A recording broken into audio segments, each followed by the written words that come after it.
ça n'aura pas cette valeur que nous avons retourné ici. Ça sera une autre classe et ce n'est plus cette classe. D'accord? Donc, ça devient cette classe ici. Cette classe, cette classe j'ai dit abstraite, non, cette classe anonyme. Cette classe anonyme. Il faut donc, c'est anonyme et pas abstraite. D'accord? Donc, ça veut dire c'est une classe sans nom. Ok? C'est une classe sans nom qui vient de se créer là-bas. D'accord? Sauf que ce n'est pas ça que nous voulons. Donc, ce que je vais faire plutôt new data manager. Et voilà. Et j'ai ça. Maintenant, quand j'ai data manager, d'accord, qu'est-ce qu'il faut faire? Nous avons maintenant besoin de faire ça. Le besoin, il faut appeler cette méthode pour que nous puissions initialiser maintenant notre variable qui est utilisée à ce niveau. D'accord? Donc ça veut dire que je dois faire ça avant d'appeler cette ligne. Donc j'instancie. D'accord? Et puis, je vais appeler logique dot set dot set. Alors, logique égale à new. Qu'est-ce qui se passe? Ici, j'ai quoi? Public void set de m. Voilà. Donc, je vais faire logique dot set de m. Alors, pourquoi ça ne me suggère pas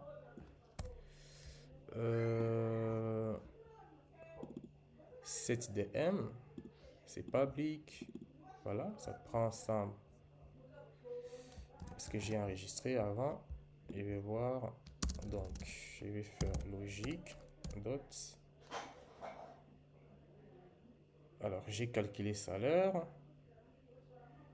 Pourquoi je n'ai pas 7? Je ne comprends pas. 7. Logique 7. Alors, c'est quoi le problème? Là, j'ai get salaire. J'ai DM. Et puis ici, dans main, logique égale à new logique. Là, je vais voir une chose. Je vais faire logique. Logique, je vais me rassurer d'une chose. Si je fais logique dot. Ah, voilà, je vois. Je vois les problèmes. En fait,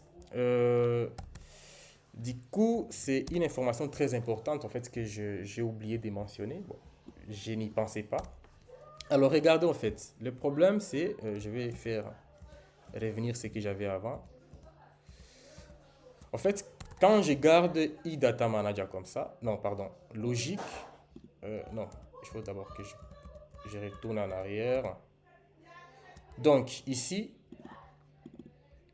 quand bien même j'instancie avec logique à ce niveau, regardez, mais si je fais logique dot set, ça ne peut pas passer parce que tout simplement que logique, cette interface, nous avons déclaré une interface et dans notre interface, la méthode set n'est pas à l'intérieur. D'accord? Ça veut dire que cette manière de faire ici, en passant par la méthode set, on l'utilise que lorsque nous déclarons plutôt à la place de l'interface, okay, non pas ici, à la place de l'interface, nous déclarons plutôt directement la classe. D'accord? Ça veut dire revenir à la mauvaise manière de faire, ce que nous, on ne veut pas.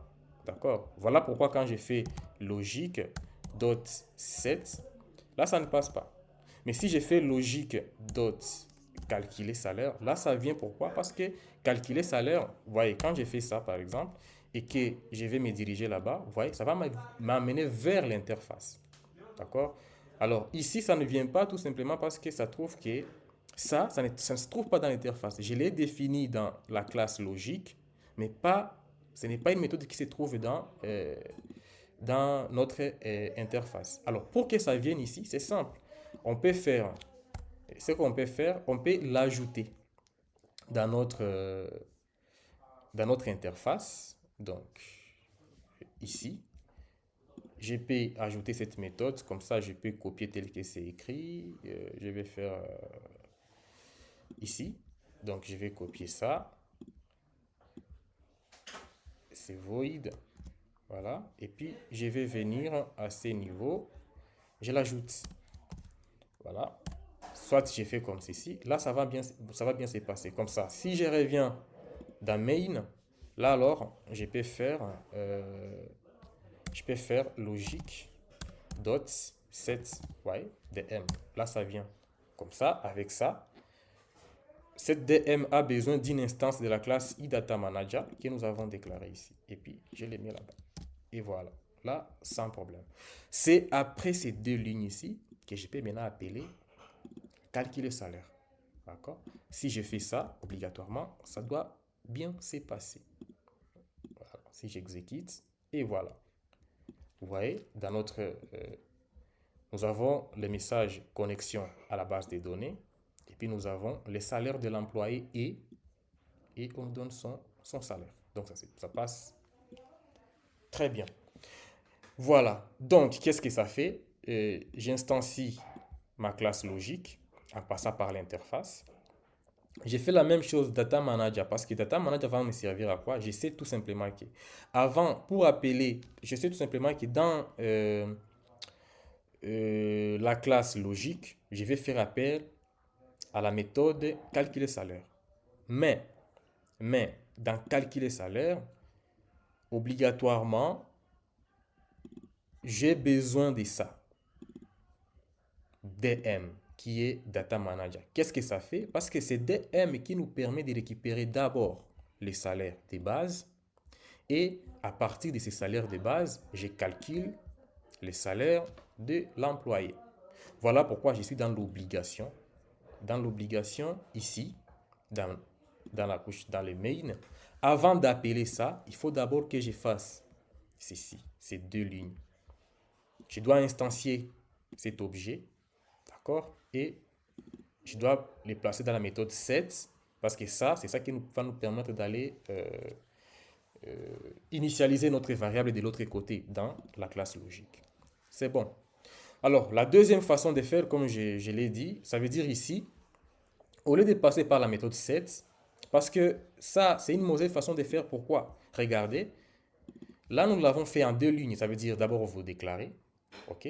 Vous initialisez, vous instanciez ça, et puis vous faites set. Alors, ça peut arriver que si par exemple j'oublie ça,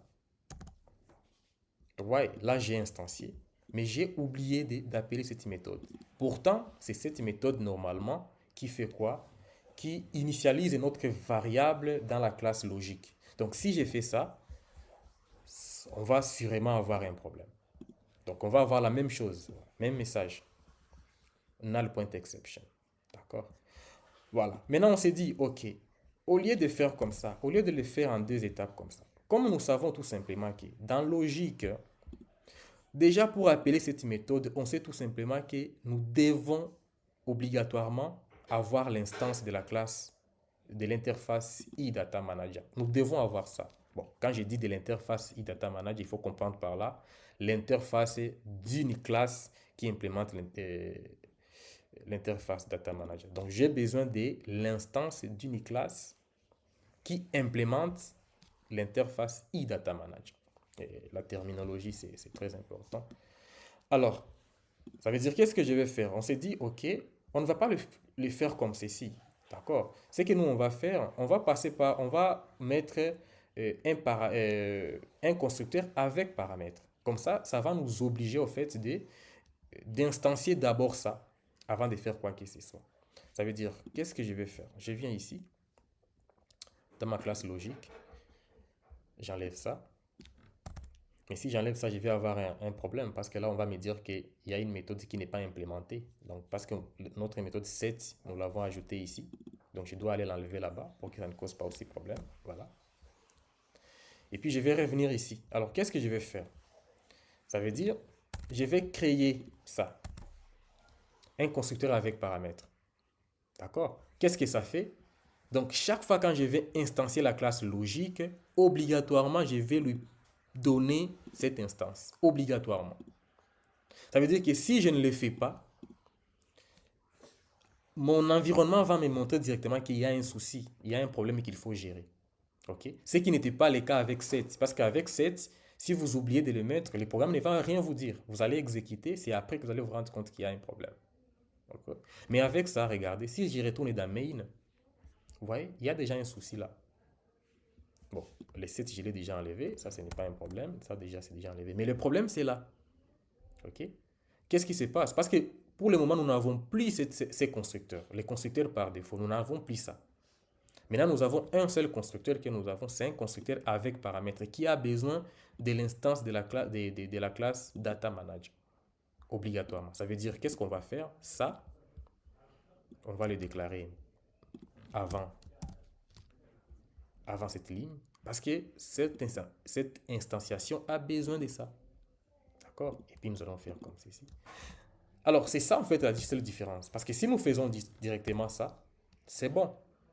Et on ne peut pas oublier de le faire parce que du coup, avant même d'exécuter ton programme, on va te montrer qu'il y a un problème.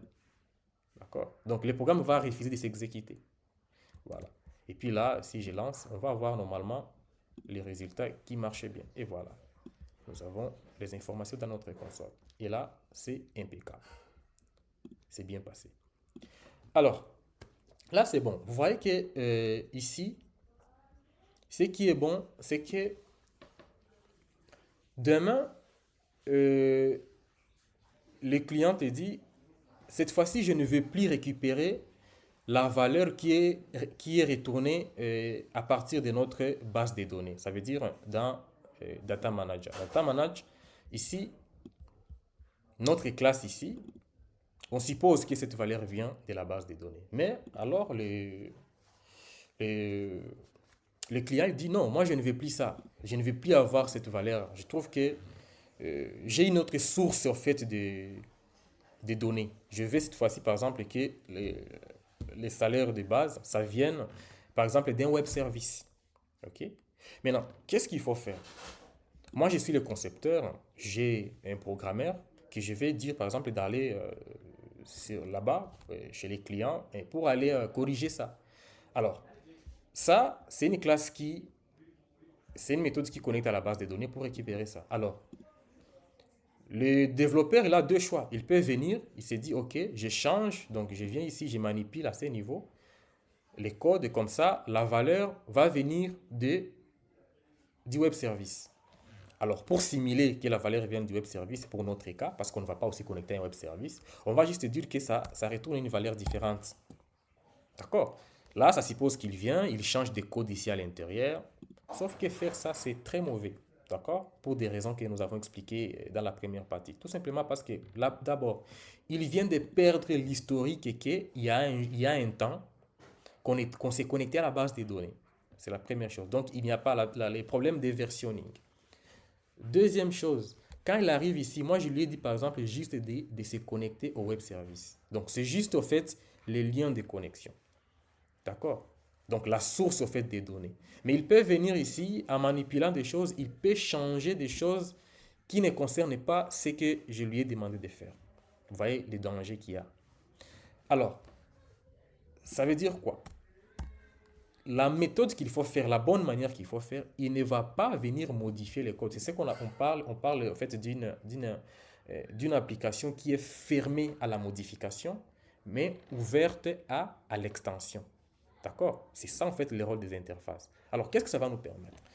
Alors, lui, il va aller là-bas, je vais lui demander, je vais lui dire, tu pars là, tu vas créer une classe que tu vas appeler comme tu veux. Bon, bien sûr, je peux aussi lui proposer, je vais lui dire, appelle ça par exemple Data Manager 2.